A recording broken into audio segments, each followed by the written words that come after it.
विश्वं दर्पण दृश्यमान नगरी तुल्यं निजान्तर्गतं पश्यन्नात्मनि मायः बहिर्बोधभूतं यथा निद्रया या साक्षात् कुरुते प्रबोधसमये स्वात्मानमेवाद्वयं तस्मै श्रीगुरुमूर्तये नमः। इदं श्रीदक्षिणामूर्तये वसुदेवसुतं देवं कंसचाणूरमर्दनं देवकी परमानन्दं कृष्णं वन्दे जगद्गुरुं नारायणं नमस्कृत्यं नरं चैव नरोत्तमं देवीं सरस्वतीं व्यासं ततो जयमुदीरयेत्।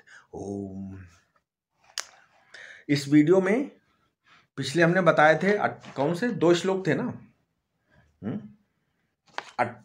हाँ 2 श्लोक थे। 29 और 30 चल रहा था। नहीं चल रहा था। प्रकृतेव चाकर्माणि क्रियमाणानि सरसा या पश्यति तथा आत्मानं कर्तारं सा पश्यति। और तीसवां श्लोक था यदा अभूत पृथक भावम एकस्थम अनुपश्यति तत एव चा विस्तारम ब्रह्म समुपद्यते तदा। तो इनका अर्थ अभी आगे और बता देते हैं, ठीक है। अब जैसे अच्छा, व्यक्ति के जीवन में 3 आपको सबको अनुभव में आता होगा कि जागृत, स्वप्न और सुषुप्ति, है ना। ये 3 अवस्थाएं शरीर में बदलती रहती हैं। तो क्या तुम इनके कर्ता हो? नींद हराम किसकी होती है? जो सुषुप्ति को बनाना चाहता है। सबसे ज्यादा आसान तो वही होगा जो कहेगा कि हम सुषुप्ति के कर्ता हैं। जब कर्ता बन के बैठोगे तो नींद आवेगी कि नहीं? नहीं आएगी नींद, क्योंकि विज्ञान में कर्ता होता है। बेफिक्री में, निश्चिंता में, आनंद में सुसुप्ति होती है, ठीक है। आनंद भी यदि बनाने लगोगे तो सुसुप्ति नहीं होगी। ज्यों की कबीरदास जी क्या बोल, ज्यों की त्यों धर दीन ही चदरिया, है ना। जैसे तुम सुसुप्ति के कर्ता नहीं हो तो क्या स्वप्न के कर्ता हो? तुम जो चाहो सो ही स्वप्न देखोगे? नहीं भाई, हम लोग हैं ठीक है। तो ऐसा नहीं हो सकता। तो माई कहने मतलब अब ये जो जागृत, स्वप्न जैसे सुसुप्ति हमारी बनाई हुई नहीं है, शरीर में आती है, जैसे स्वप्न हमारा बनाया नहीं है, आता है, ठीक वैसे ही ये जागृत भी हमारा बनाया हुआ नहीं है। जो ये अवस्था है जागृत, ये भी हमारी बनाई हुई नहीं है ना। ये आती है, आता है ना, ये सब अवस्था बनाई हुई आती है। और सपने में जैसे मनोवृत्ति काम करती है, जागृत में भी मनोवृत्ति वैसे ही काम करती है, ठीक वैसे ही। जागृत में एक विशेष बात है स्वप्न की अपेक्षा, वैसे है तो स्वप्न में भी, लेकिन जागृत में विशेष थोड़ी है। वो क्या है कि जागृत अवस्था में हमारी बुद्धि जरा काम करती है, तो मन के द्वारा किए हुए ऊट पटांग असंगत कामों में हम बुद्धि से संगति बिठा देते हैं, ठीक है। नहीं है। अब हम देखो अपने साथ करने वाले क्या है, वे गलती कर जाते हैं, चाहे मन से कर जाए चाहे तन से कर जाए गलती। तो है, तुमने गलती की थोड़ी देर ठहर के बोलते हैं हमने इस अभिप्राय से, इस विचार से काम किया, यानी बाद में वो अभिप्रायवान, विचारवान बन गए और बताते हैं कि बड़े विवेक से हमने ये काम किया। यदि कोई साइकोलॉजी का विद्यार्थी हो तो उसके काम ये बात आएगी, उसको मामूली मामूली बात नहीं समझना है ना। भाई काम करने के पहले ना कोई अभिप्राय होता है ना विचार, है ना, ठीक है। गलती जब हो जाती तब बोलते हैं कि तुमने गलती, थोड़ी देर ठहरते हैं, वो बोलता नहीं मैंने गलती नहीं, मैंने इस अभिप्राय, इस विचार से काम किया, ठीक है। ठीक। अच्छा, आप विचार करोगे अगले क्षण आपके मन में क्या आने वाला है। जैसे आप ये नहीं बता सकते ना कि रात के समय स्वप्न में आज हम क्या करेंगे, वैसे आप अभी बैठे हो, आप बता सकते हो अगले क्षण आपके मन में क्या आएगा? नहीं बता सकते हो। जब आएगा तो कहेंगे हमने ये संकल्प किया है, आने के बाद है। स्वामी अखंडानंद जी बताते थे, उनको भिक्षु शंकरानंद जी ने पहले बड़े प्रेम से समझाई थी ये बात, है अखंडन जी को, ठीक है। जैसे सुसुप्ति का कर्तृत्व तो अपने में नहीं है, जैसे हम स्वप्न में तीर्थ यात्रा करेंगे नहीं है, करेंगे कि और कहीं जाएंगे, इसमें अपना कर्तव्य तो नहीं है।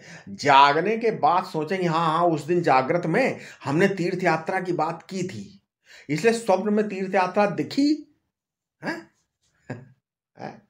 और चंडू खाने वाला आदमी परसों हमको दिख गया था, इसलिए सपने में चंडू खाने पहुंचे। ये पीछे से संगति बैठाएंगे, ये बुद्धि का काम है, ये असंगत को संगत करती रहती है। आप लोग निर्द्वंद अपना काम करो। ये तो हम मन का रहस्य बता रहे हैं आपको, आप है ना। अब मान लीजिए आपके मन में एक मंदिर बनाने का संकल्प उठे और आपके मन में व्यभिचार करने का, बेईमानी करने का, हिंसा करने का, शराब या जुआ खेलने का संकल्प उठे, तो आप क्या करोगे? जेंटलमैन क्या करेंगे कि आप तो ये बता देंगे आज मेरे मन में मंदिर बनवा देने का भी संकल्प, तो मैं कितना पुण्य ले आता हूँ, लेकिन ये नहीं बताएंगे आज बेईमानी करने का संकल्प मेरे मन में आया था, आज व्यभिचार करने का संकल्प, ये नहीं बताएं। क्यों? अहंकार से ग्रस्त हैं, इसलिए बोले, क्या बोलते हैं इसलिए बोलते हैं प्रकृते कर्माण क्रियमाण गुणे कर्माणि संसा अहंकार विधु अहंकार विमूढ़ात्मा कर्ता अहम इति मन्यते। तो प्रकृति के ये जो गुण हैं सत्व रज तम, ये तीनों सारे के सारे क्या हैं? ये जो हैं सारे के सारे सत्व रज तम, ये तीनों सारे के सारे कर्म करवाते रहते हैं। नहीं, अहंकार विमूढ़ात्मा, ठीक है, कुछ ना कुछ कारण होना चाहिए ना, ये है। तो प्रकृते क्रियमाण गुणे कर्माणि शनुषा, ये गीता का श्लोक है।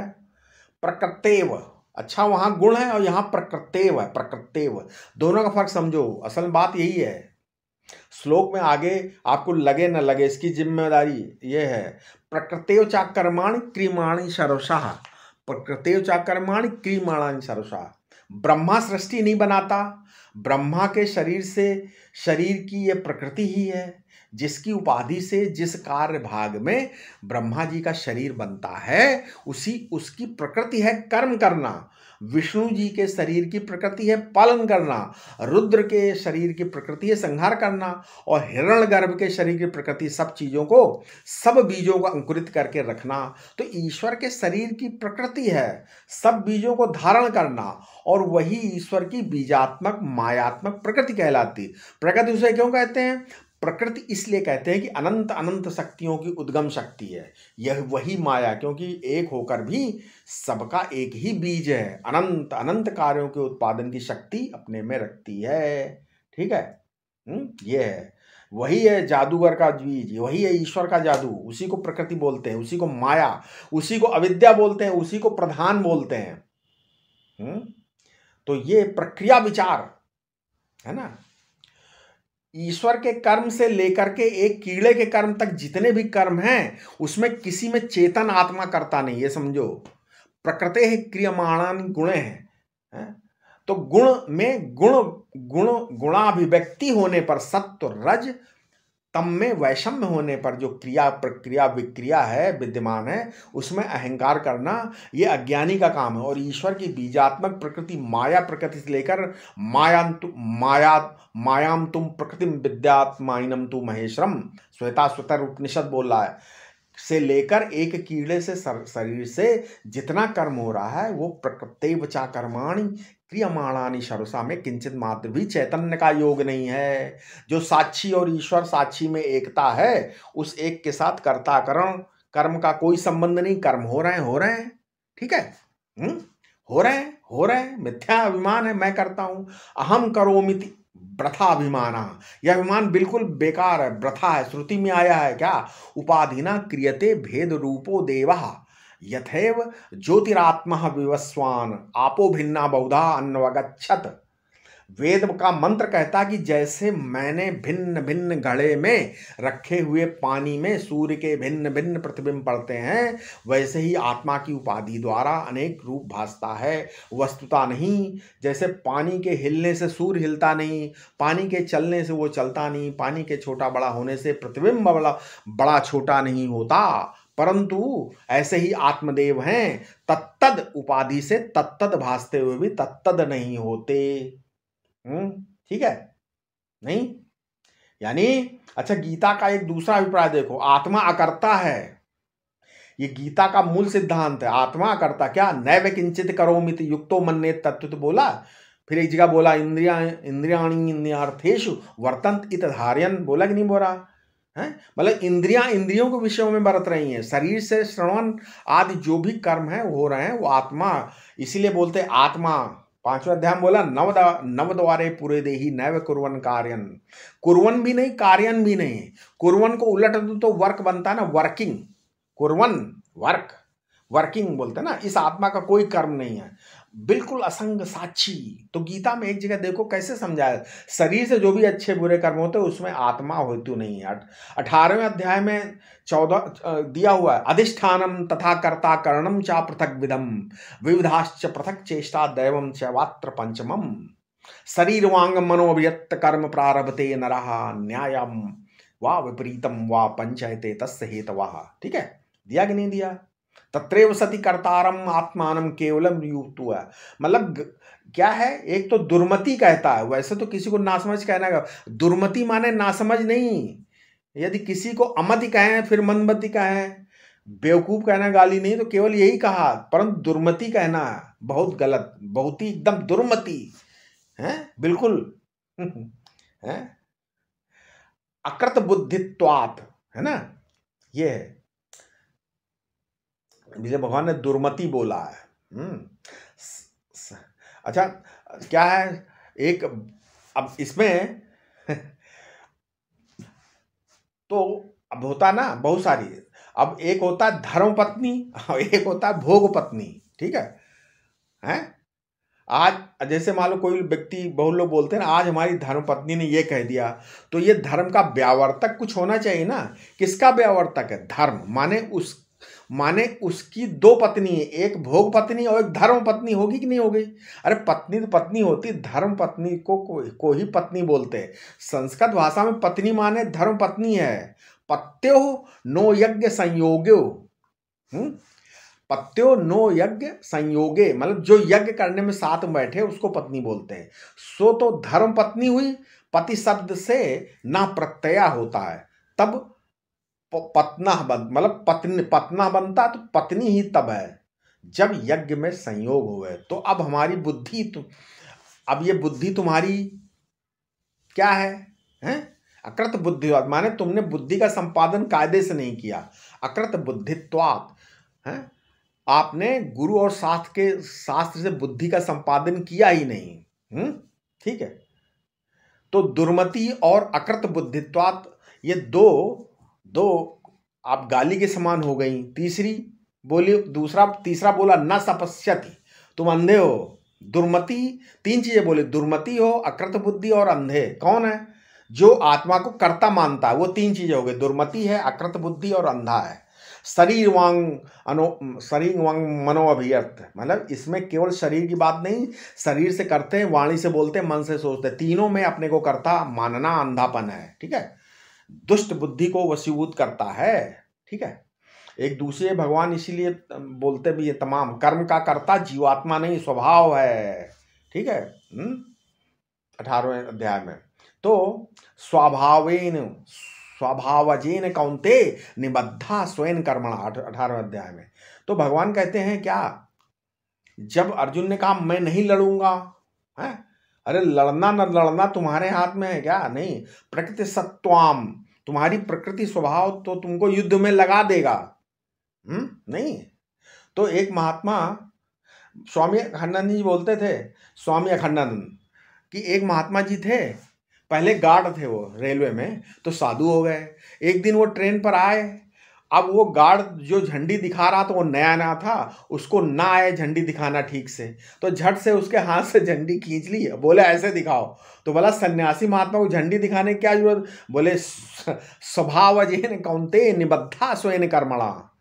नहीं ठीक, तो ऐसा है, स्वभाववश उन्होंने ऐसा कर दिया। ठीक है स्वभावजेन कौन्ते निबद्ध स्वयं कर्मणा, गुणों के अनुसार काम होता है, प्रकृति के अनुसार काम होता है, ये है ना, इस प्रकार। तो स्वभाव से भी काम होता है, नहीं होता है। यदि आपके जीवन में कोई कर्म कोई समस्या उत्पन्न करते हैं, कोई ऐसे काम होते हैं जिससे ग्लानि होती है, ऐसे काम होते हैं ऐसे जिसमें अभिमान होता है, दुख आएगा। अभिमान के कारण भी दुख होता है, ग्लानि के कारण भी दुख होता है। तो दुख से छूटने का उपाय क्या है? आपने कभी गीता माता की शरण ली, गीता जी की? आप स्वयं अनुसंधान करें कि गीता हमको इस अभिमान और ग्लानि जन्य दुख से, विषय संग्रह जन्य, विषयाभाव जन्य दुख से, सुख दुख से, भोग जन्य दुख सुख से कैसे बचाती है? ये बात आप गीता में देखो, यंत्रारूढ़ानि मायया, ऐसा भगवान बोलते हैं। ये शरीर और शरीर में जो अंतःकरण है, ये जो 10 इंद्रियां हैं, उनके भीतर मन है, और मन में बुद्धि अहंकार चित्त आदि भेद हैं। ये सब यंत्र हैं। क्या है? मशीन। पहले बताया था कि हम, बताया कि बताया हैं? तो ये सब यंत्र हैं, यंत्रारूढ़ानि मायया, है ना। असल में ईश्वर की आत्मा और हमारी आत्मा तो एक ही है, तो उसमें चलाए जाने वाले और चलाने वाले का भेद नहीं है।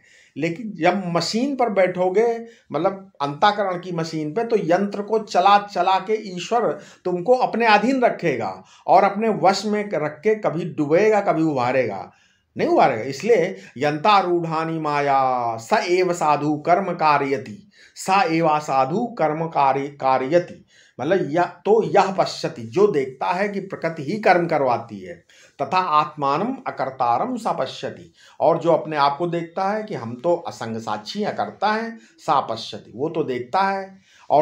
और नहीं तो ना पश्यति दुर्मति, वो नहीं देखता है। अच्छा, एक और समझ है। मान लीजिए एक यंत्र हो गया, एक यंत्र साक्षी हुआ, तो मैं हुआ साक्षी और यंत्र है प्रकृति और प्रकृति के कार, तो हम है दृष्टा। तो अनारूढ़ हो गए, मतलब यंत्र से उतर गए, तो हम दृष्टा चेतन है, लेकिन रहा तो द्वैत। अभी द्वैत बना हुआ है, उतर तो गए, लेकिन आप दृष्टा चेतन है और यंत्र दिखाई दे रहा है, ठीक है। तो लेकिन अभी द्वैत है, अद्वैत तो अभी भाई अद्वैत नहीं हुआ, संसर्गाध्यास छूट गया। अब हमारा संबंध मानते तो वो छूटा मेरा प्रकृति से, लेकिन हम दृष्टा चेतन है, परंतु अद्वैत कहाँ हुआ? द्वैत ही रहा। बोले अद्वैत का प्रतिपादन श्रीमद् गीता में अनेक रीत से है। क्या बोला? अहम कृतस्नस्त्या जगतः प्रभवा प्रलयस्तथा, ये तत्पदार्थ की दृष्टि से अद्वैत है। भगवान कृष्ण बोलते हैं कि संपूर्ण जगत का प्रभाव, प्रलय माने उत्पत्ति कारण और नाश कारण दोनों मैं, माने उपादान कारण में हूं। इसका अर्थ हुआ कि नहीं? 10वें अध्याय में इसीलिए बोला, अहम सर्वस्य प्रभो मत्तः सर्वं प्रवर्तते इति मत्वा भजन्ते माम बुधा भाव समन्विता। 10वें अध्याय में बोला ना। अब 9वें अध्याय का 18वां श्लोक क्या है? गतिर्भर्ता प्रभु साक्षी निवासा शरणम सुहृत प्रभवा प्रलय स्थानम निधानम बीजम अव्ययम। क्या बोलते? मैं ही अभिन्न निमित्तोपादान कारण हूं, जो भगवत दृष्टि से प्रपंच भगवान से भिन्न नहीं है। अब जरा प्रत्यक्ष चैतन्य दृष्टि से भी जोड़ना। अरे ये जो प्रत्यक्ष चैतन्य जगत का कारण कब है, कब नहीं है? जब अपने को देह मान बैठा है, जहां देश काल वस्तु के साक्षी रूप में अपने को जाना, वैसे ही भगवान से अभिन्न ये जगत, वैसे हमसे भी ये अभिन्न जगत कैसे है? इसलिए 13वें अध्याय में बोला ना, तत एव चा विस्तारम ब्रह्म संपद्यते तदा यथा भूत पृथक भाव एकम अनुपस्थिति। मतलब ये क्या हुआ कि ये आत्मा ब्रह्म है। ब्रह्म है माने अद्वितीय है। कब? कि जब ये अनुसंधान आप करो, इन्वेस्टिगेशन करो कि ये सारी पृथकता एक अद्वितीय अधिष्ठान में है, उसी से ये सब फैलाव फैला है, ये माया का खेल इसी से निकला। ब्रह्म संपद्यते तदा या एवं दृष्टवाः यदा एवं दृष्टवाः तदा ब्रह्म संपद्यते। जब यह विवेक होगा कि एक से ही सबका निकास और एक में ही सबका प्रलय, और वह एक मैं हूं, मैं असंग अपरिवर्तनशील एक रस साक्षी हूं, तब मुझ में ये प्रपंच कहाँ, मुझ में ये विवर्त है, मैं ब्रह्म अद्वितीय हूं। ठीक है। तो पहले संबंध को काटा, उसके बाद द्वितीय के अस्तित्व को क्या किया?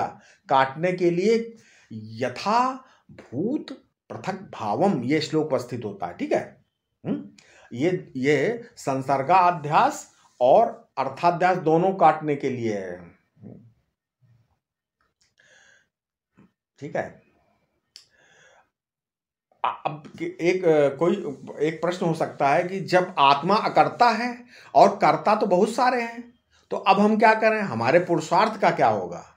तो पहले ये दोहरा दे, आप वास्तव में कर्मों के कर्ता भोक्ता नहीं है। पहले सोचो, कर्म की जिम्मेवारी आपके ऊपर से लेकर बड़े कर्म करने से हम बड़े और तुमको छोटा करने से छोटा नहीं है। एक ही आत्मा में इस प्रकार का, है ना, भेद बिल्कुल आरोपित नहीं किया जा सकता है। ये माइक है, प्राकृत है, ये अविवेक जन्य है, पुरुष के साथ इसका कोई संबंध नहीं है। ठीक है। यदि आत्मा वास्तव में करता है, हो जाए, वास्तव में भोक्ता हो जाए, तो मुक्ति की इच्छा ही हो छोड़ दो ना फिर। क्योंकि जो सहज करता है, सहज भोक्ता, वो तो हमेशा करता रहेगा, स्वभाव की निवृत्ति तो होगी नहीं। अग्नि अपनी उष्णता का छोड़ नहीं सकता, सूर्य अपने प्रकाश को नहीं छोड़ सकता। इसी प्रकार तुम्हारा अगर आत्मा करता तो भोक्ता को नहीं छोड़ सका, तुम हमेशा पाप पुण्य करते रहोगे, नहीं समझे, मुक्ति कहाँ मिलेगी। यदि आत्मा का सहज स्वभाव कर्तव्य है, इसलिए आत्मा न करता है न भोगता है ना।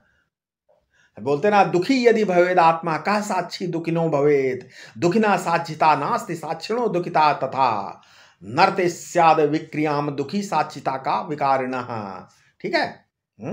भगवान शंकराचार्य बोलते हैं कि यदि आत्मा दुखी है होए तो ये दुखी है, ये दुखी है ऐसा कौन देख रहा है। अगर आप बोलते हो ये आत्मा दुखी है, तो ये दुखी है इसको कौन जानता है। जो दुखी को देख रहा है ना, सो आत्मा है। तो जो दुखी हो रहा है सो आत्मा नहीं है।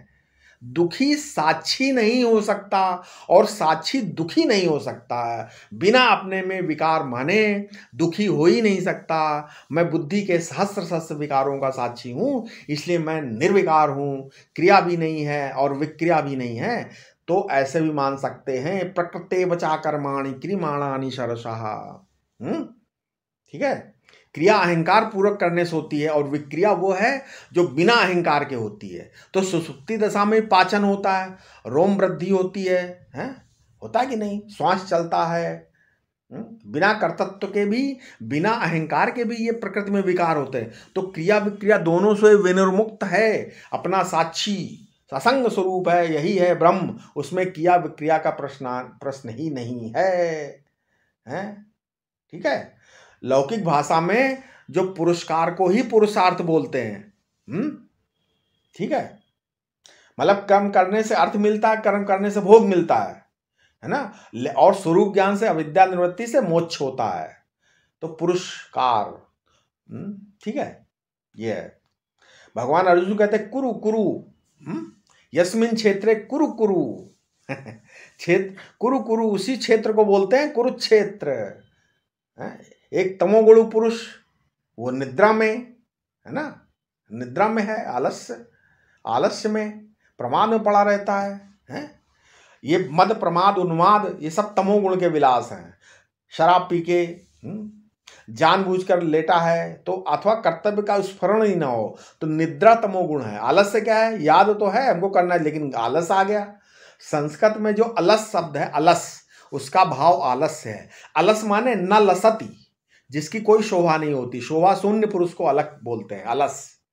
वो नाच नहीं करता, नृत्य नहीं कर, उसके जीवन में नृत्य उल्लास नहीं। याद तो है गुरुजी याद तो आते हैं, तो उसको उठ के खड़ा होना चाहिए। लेकिन भाई गुरुजी कोई नाराज नहीं होंगे, तो कर्तव्य का स्मरण होने पर उसकी उपेक्षा कर देना आलस्य है। ठीक है। इसलिए आलस, निद्रा, प्रमाद पर विजय प्राप्त करने के लिए कुछ भी करो, इस अधिकारी को ये बात कही जाती है। ठीक है। अब रजोगुण आ गया, रजोगुण आया तो बोले चोरी करते हैं, व्यभिचार, जुआ खेलते हैं, लड़ाई झगड़ा। तब शास्त्र दूसरी कक्षा है, उसने कहा भले मानो ये क्या करते हो, अपनी भी हानि कर रहे हो, दूसरे की भी। जो धर्म के अनुसार कर्म वही करो, धर्म के विपरीत मत करो। ठीक है। ये है संग त्यक्त्वा फलम चैव, आसक्ति और फल, रजोगुण छोड़ करके कर्म करो और सात्विक कर्म करो निष्काम भाव से, ईश्वर की प्रसन्नता के लिए, अंतःकरण की शुद्धि के लिए। निष्काम भाव माने अंतःकरण की शुद्धि। निष्काम भाव और अंतःकरण की शुद्धि, ये दोनों एक ही चीज है, दो नहीं है। निष्कामता ही अंतःकरण की शुद्धि है। अच्छा, जो पूर्णतया निष्कामता में कब आएगी पूर्ण, तब जब भोक्तापन की भ्रांति मिट जाएगी।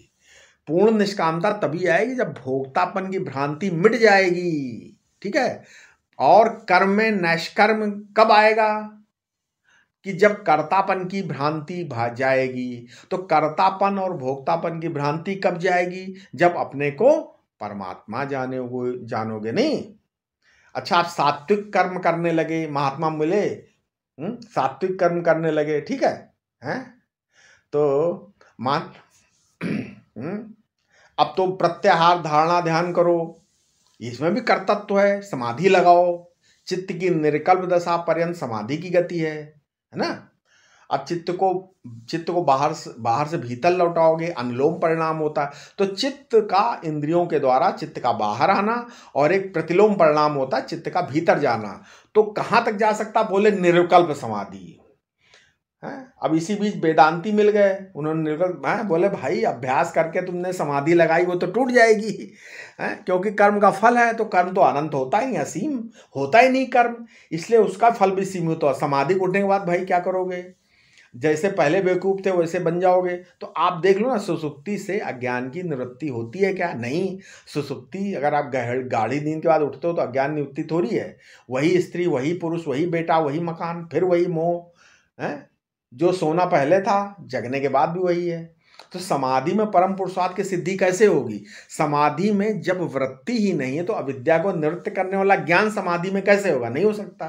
तो ये कह सकते हो कि तुम बड़े अभ्यासी हो, ठीक है, बस इतनी देर तक आपने अपनी वृत्तियों को शांत कर दिया, बिल्कुल एकाग्र कर दिया, ये बोल सकते हो आप। एक ही लक्ष्य को लेकर निर्विकल्प बैठे रहे, बड़े महापुरुष हो भाई। लेकिन व्यक्तित्व का उत्कर्ष हुआ, लेकिन इसके बाद क्या होगा? समाधि से उठे फिर समाध्यादीनि कर्माणि जहाति जगतिर्यति है। पहले मूर्ख हो और अभ्यास में लग जाए, समाधि लग गई, उठने के बाद क्या होगा? वही चोला पहनेगा, जैसा जो पहले चोला पहने था वही तो पहनेगा है, ठीक है। तो समाधि से अगर आप अज्ञान युग अंतःकरण से समाधि लगी, जगने पर फिर अंतःकरण में आ गए, फिर वही मैला अंतःकरण। आप ये नहीं समझना कि समाधि से संस्कार टूट जाएंगे। योग दर्शन में भी इस बात को स्वीकार किया है। 3:10 क्या? तस्य प्रशांत वाहिता संस्कारात्। समाधि काल में संस्कार प्रशांत रूप से, माने विकार रूप से, विकार को प्राप्त हुए बिना प्रवाहित होते रहते हैं। यहां तक पुरुषार्थ हो गया। और पौरुष से जो तुम जाति को बदल सकते हो, आकृति को बदल सकते हो, उसमें है तो अपनी आकृति बदल सकते हो। जाति परिवृत्ति ही प्रकृत्या पूरात, नहीं, ये वैशेषिक दर्शन का सूत्र। यदि मनुष्य सचमुच ध्यान करे तो ध्यान के बल से ये शरीर देवता हो सकता है। तुकाराम जी इसी शरीर से पार्षद हो सकते हैं, नहीं, इसी शरीर से आप प्राइम मिनिस्टर हो सकते हैं। तो बिल्कुल ध्यान में, उपासना में इतना बल है, परंतु यथार्थ का ज्ञान हुआ कि नहीं, अभी यह प्रश्न बाकी है। आपने समाधि लगाई, समाधि से उठे तो क्या आपको ज्ञान हुआ? यह प्रश्न अभी बाकी है। तो क्या तुमको ये ज्ञान हो गया कि एक अद्वितीय ब्रह्म ही सत्य है, आत्मा ही सत्य है, या कुछ और? तो देखो, ध्याता बने, योगी बने, समाधिस्थ बने, सब किया। अब शास्त्र कहेगा भाई तुमने उपासना से इष्टदेव का साक्षात कर लिया, ठीक है, योगाभ्यास से तुमने समाधि लगाई, बहुत बढ़िया, लेकिन तुम्हारे कर्तव्य तो भोक्तत्व की जो भ्रांति वो टूटी कि नहीं टूटी है? अभी अविद्या रह गई भैया, तो क्या करें? अब अविद्या की निवृत्ति के लिए किसकी जरूरत पड़ेगी? वेदांत की जरूरत पड़ती है। और जब अविद्या की निवृत्ति होती है तब ये जितनी ये व्यक्ति परक जो गति हैं, ये सब बेमानी हो जाती हैं, ठीक है। चारवाक दर्शन में इस देह को संवारना, सजाना, भोग देने के लिए कहता है। वो कहता व्यक्तित्व ही सब है। आहत मतलब जैन धर्म, आहत जो सिद्धशिला आकोशाल है, आलोकाकाश की नोक पर बैठ जाएगा। तो लेकिन वो देखा है तो वो भी परछिन्न व्यक्तित्व है। सिद्धशिला पर बैठकर, आलोकाकाश बैठकर बोले मुक्ति, तो वो भी एक परछिन्न व्यक्तित्व है। अच्छा, बौद्ध जो क्षणिक विज्ञान धारा का उपच्छेद करके आत्मोच्छेद कर देगा। तो अगर आत्मा का उच्छेद हो जाएगा तो व्यक्तिगत हुआ कि नहीं? तो सजाति विजाति स्वगत भेषून्य देश काल वस्तु अपरिच्छिन्न पृथक चैतन्य अभिन्न तत्व का बोध प्राप्त करके मूला विद्या की निवृत्ति ही नहीं हुई तीनों से। इसलिए वेदांत बोध से तो परम पुरुषार्थ प्राप्त हो गया। जब कर्ता भोगता ही नहीं तो कोई कर्तव्य तो नहीं है। इसका मतलब नहीं निकम्मे बैठे रहो, कुछ ना करो, नहीं। उपासना करने वाले को योगाभ्यास करने को कहा, योगाभ्यास करने को श्रवण मन निधिध्यासन हो गया। अब स्वरूप की अनुभूति हो गई तो कर्माधिकार की निवृत्ति हो गई। वहां न कर्ता है ना भोक्ता। कर्म करने वाले कर्म तो करेंगे ना, नहीं करेंगे, ठीक है। यानी निष्काम भाव से करते हैं तो कर्तव्य पूर्वक करते हैं, कर्तव्य को मिटाकर करते हैं। बोले अच्छा चलो कर्तव्य तो मिट गया, तो केवल भाव से कर्तव्य मिटाया कि अपने को ब्रह्म जान करके कर्तव्य मिटाया? कर्तव्य मिटाया, लेकिन कैसे? ब्रह्म जान कर कर्तव्य मिटाना अलग चीज है। तो बोले भाव से नहीं, समाधि से नहीं, तत्व ज्ञान से मिटाया। अच्छा, तत्व ज्ञान से कर्तव्य तो मिट गया, तो फिर वृत्ति अधिकांश विक्षिप्त रहती है कि समाहित रहती है? तो जीवन मुक्ति की जो भूमिकाएं हैं ये सब की सब आ गई। तो कर्म करने में अच्छा बुरा 2 कोटि, कर्म करने में सकाम निष्काम 2 कोटि, और निष्काम करने में कर्तव्य अकर्तत्व 2 कोटि। अकर्तत्व में भी कर्तत्व की शांति और बोध से कर्तत्व की शांति। तो बोध से कर्तत्व की क्या हुआ? शांति में वृत्ति का विक्षिप्त रहना, समाहित होना, ये 2 गुण। इस प्रकार कर्म का प्रसंग है ये पूरा, ये सारा कर्म का फैलाव। आप यहाँ स्वयं विवेक करोगे तब आपको ये बात बड़ा मजा आएगी, हैं? और तब ये जो हम सुना रहे हैं, जब तक आप स्वयं अपने हृदय में विवेक नहीं करोगे तब तक ऐसे ये अभी तो आपको ऐसे ही लग रहा होगा, भूल जाने की बहुत शंका है। कहोगे कि एक किताब में हम पढ़ लेंगे तो किताब में आपको ये बात नहीं मिलेगी जो हम बता रहे हैं, किताब में नहीं है भाई। पढ़ने के बाद भी दिमाग की सफाई नहीं आएगी। अब विवेक करोगे, जब विवेक करोगे, विचार करोगे, गुरु द्वारा श्रवण करोगे, समझ गए, अनुभव करेंगे, तब दिमाग की सफाई होगी। ठीक है, हैं? अपने को अकर्ता अभोक्ता अपरिच्छिन्न संसारी ब्रह्म रूप में जिसने जान लिया, यह पश्चात वो देखता है। ठीक है, अब क्या हुआ? अच्छा, कर्म और भोग का संबंध अपने आत्मा के साथ नहीं है परंतु वस्तुओं के साथ है। तो बोले कि नहीं, देख लो, एक से ही सब निकला है, एक में ही सब लीन होता है। तो तुम तो कार्य कारण के दृष्टा मात्र हो। ये गीता शास्त्र भगवान श्री कृष्ण की महिमा है। गीता की एक एक पंक्ति, एक एक श्लोक ब्रह्म विद्यायाम योग शास्त्र, इसलिए बोलते हैं ना, ये गीता ब्रह्म विद्या है, योग शास्त्र है।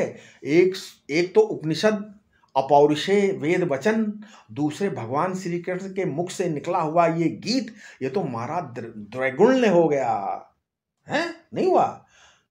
ये अपौरुषेय ज्ञान, ये बात ध्यान में रख लो। ठीक है।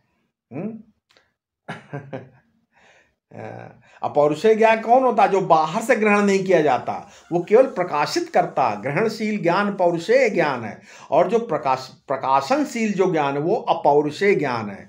ये मंत्र जो हैं ये अर्थ के प्रकाशक है। मंत्र तो शरीर है ना, इसमें अक्षर जीव है, और जो ज्ञानात्मक अर्थ है वही उसकी आत्मा है ना, नहीं है? ये है। इसलिए अब इसके आगे हम अपने अगले वीडियो में बताएंगे। ठीक है, आशा है आपको जरूर समझ में आ गया। ये अभी वही वाले श्लोक चल रहे थे दोनों, हैं?